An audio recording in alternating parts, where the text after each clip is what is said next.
بسم اللہ الرحمن الرحیم۔ غیبت کا بدلہ۔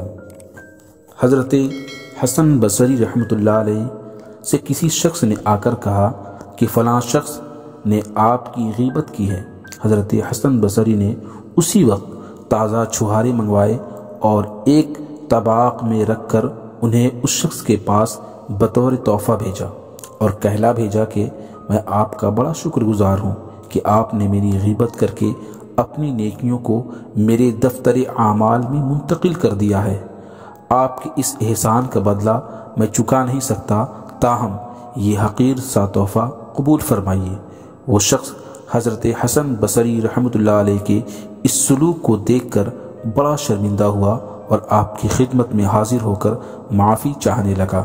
سبق: کسی کی غیبت کرنے سے سراسر اپنا ہی نقصان ہوتا ہے، اور جس کی غیبت کی جائے وہ فائدہ میں رہتا ہے، اور اس طرح کی غیبت کرنے والے کی نیکیاں اس کو مل جاتی ہے۔ لہٰذا غیبت سے بچنا چاہیے۔ اور یہ بھی معلوم ہوا کہ اللہ کے نیک بندے برائی کا بدلہ برائی سے نہیں دیتے، بلکہ برائی کے بدلے بھی نیکی ہی سے دیا کرتے ہیں۔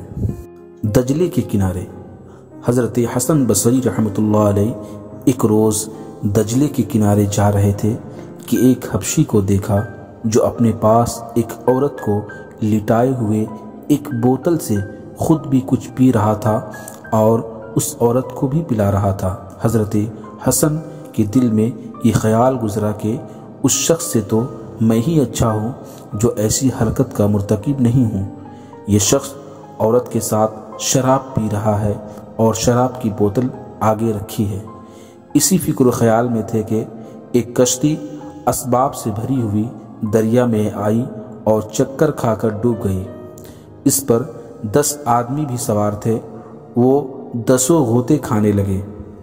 اس حبشی نے جو یہ منظر دیکھا تو جھٹ اٹھا اور دریا میں کود کر ایک ایک کو نکالنے لگا، حتیٰ کہ 9 آدمی اس نے نکال لیے، اور پھر حضرت حسن بصری کو مخاطب کر کے کہنے لگا: اے حسن بصری، اے مرد با کمال، مجھ سے اچھا ہے تو 10واں تو نکال۔ اے مسلمانوں کے امام، بدگمانی اچھی نہیں، یہ عورت میری ماں ہے اور اس بوتل میں پانی ہے۔ حضرت حسن اس کے قدموں میں گر گئے اور معذرت طلب کرنے لگے۔ سبق: جب تک کسی بات کا یقین نہ ہو کسی کے حق میں بدگمانی نہ کرنا چاہیے۔ اور یہ بھی معلوم ہوا کہ اللہ والوں کی نظر سے دل کے خیال بھی پوشیدہ نہیں رہتے۔ شاہ بلخ۔ حضرت ابراہیم بن ادہم رحمۃ اللہ علیہ بلخ کے بادشاہ تھے، اور ایک جہاں آپ کے زیر فرمان تھا۔ جب آپ سوار ہوتے تھے تو آپ کے خدام 40 ڈھالیں سونے کی اور 40 گرز سونے کے آپ کے آگے اور پیچھے لے کر چلتے تھے۔ ایک رات آپ اپنے شاہی بستر پر سو رہے تھے تو آدھی رات کے وقت آپ کو چھت پر آہٹ معلوم ہوئی۔ آپ نے آواز دے کر پوچھا کہ چھت پر کون ہے؟ تو کسی نے جواب دیا کہ میرا اونٹ کھو گیا ہے، میں اپنا اونٹ تلاش کر رہا ہوں۔ آپ نے فرمایا کہ اے نادان، اونٹ کا چھت پر کیا کام؟ کیا کبھی اونٹ چھت پر بھی ملا ہے؟ کسی نے جواب دیا کہ اے غافل، تو خدا کو اطلسی لباس اور شاہی تخت پر ڈھونڈتا ہے، کیا کوٹھے پر اونٹ ڈھونڈنے سے یہ بات زیادہ تعجب کی نہیں کہ شاہی عیش و عشرت اور غفلت کے بستر پر خدا کو ڈھونڈا جائے۔ حضرت ابراہیم یہ غیبی آواز سن کر بڑے متاثر اور حیران ہوئے، اور صبح جب آپ اپنے تخت شاہی پر بیٹھے اور دربار عام ہو رہا تھا تو ایک اجنبی پرشوکت آدمی دربار میں داخل ہوا، اور اس پرشوکت شخص کا کچھ ایسا رعب و دبدبا تھا کہ اسے اندر داخل ہوتے ہوئے کوئی نہ روک سکا۔ یہ اجنبی جب دربار میں داخل ہوا تو کہنے لگا کہ یہ سرائے مجھے پسند نہیں۔ بادشاہ بولا: یہ سرائے کب ہے؟ یہ تو میرا محل ہے۔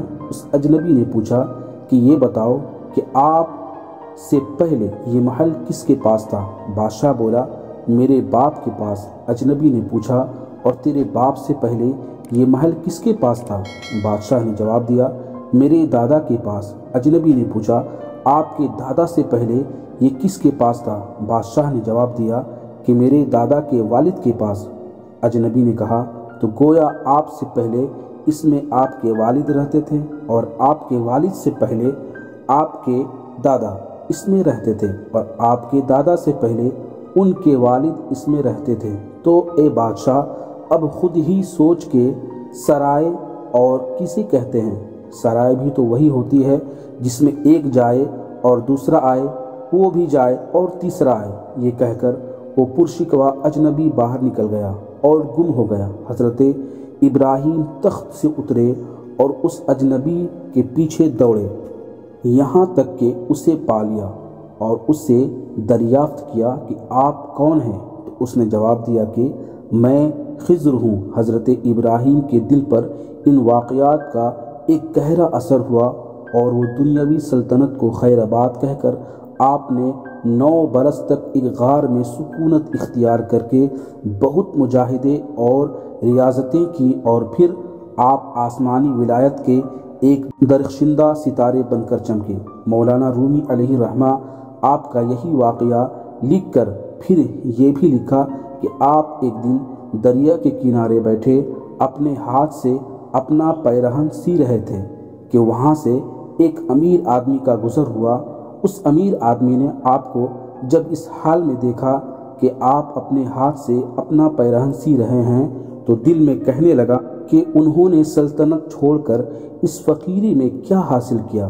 حضرت ابراہیم اس کے اس خیال پر مطلع ہو گئے اور آپ نے جھٹ اپنے ہاتھ کی وہ سوئی دریا میں ڈال دی اور پھر بآواز بلند فرمایا کہ اے دریا کی مچھلیوں، میری سوئی مجھے واپس لا دو۔ اس امیر نے جب یہ واقعہ دیکھا تو متعجب ہوا اور سوچنے لگا کہ اتنے بڑے دریا میں اتنی چھوٹی سی سوئی گری ہوئی بھلا واپس کیسے مل سکتی ہے؟ مگر مولانا رومی فرماتے ہیں ہزاروں مچھلیاں اپنے اپنے منہ میں ایک ایک سونے کی سوئی پکڑے دریا سے باہر نکل آئیں۔ آپ نے فرمایا مجھے یہ سونے کی سوئیاں نہیں چاہیے، مجھے تو وہ اپنی سوئی چاہیے۔ چنانچہ پھر ایک چھوٹی سی مچھلی اپنے منہ میں آپ کی سوئی پکڑے ہوئے لائی اور آپ کے آگے رکھ دی۔ اس امیر آدمی نے جب یہ کرامت دیکھی تو آپ نے امیر کی طرف توجہ فرمایا کہ بتاؤ مجھے وہ حکومت اچھی تھی یا یہ حکومت؟ سبق عیش و عشرت اور غفلت کی زندگی اختیار کر کے پھر خدا کو پا لینے کا خیال خام ہے، اور یہ بھی معلوم ہوا کہ اس سرائے فانی یا اس سرائے فانی دنیا میں اپنے پاس جھونپڑی ہو یا عظیم الشان محل، نہ وہ ہمارے پاس ہمیشہ رہے گا اور نہ ہم اس میں ہمیشہ رہیں گے۔ ہم مسافروں کی طرح اس میں چند روز رہ کر چلے جائیں گے، پھر اس میں کوئی دوسرا آ جائے گا، پھر وہ بھی اس میں چند روز رہے گا، پھر کوئی تیسرا آ جائے گا۔ لہٰذا دنیا میں دل لگانا بہت بڑی نادانی ہے۔ اور یہ بھی معلوم ہوا کہ اللہ والے دل کے خیالات پر مطلع ہو جاتے ہیں، پھر ان کا حکم و تصرف دریاؤں اور دریا کی مخلوق پر بھی جاری ہوتا ہے۔ پھر جس کا حکم اس کی اپنی بیوی پر بھی نہ چلتا ہو، وہ اگر ان اللہ والوں کے اختیار و تصرف پر اعتراض کرے تو اس کی کس قدر نادانی ہے۔ اللہ اکبر۔ اللہ ہم سب کو اللہ کے ولیوں سے محبت کرنے کی توفیق و رفیق عطا فرمائے۔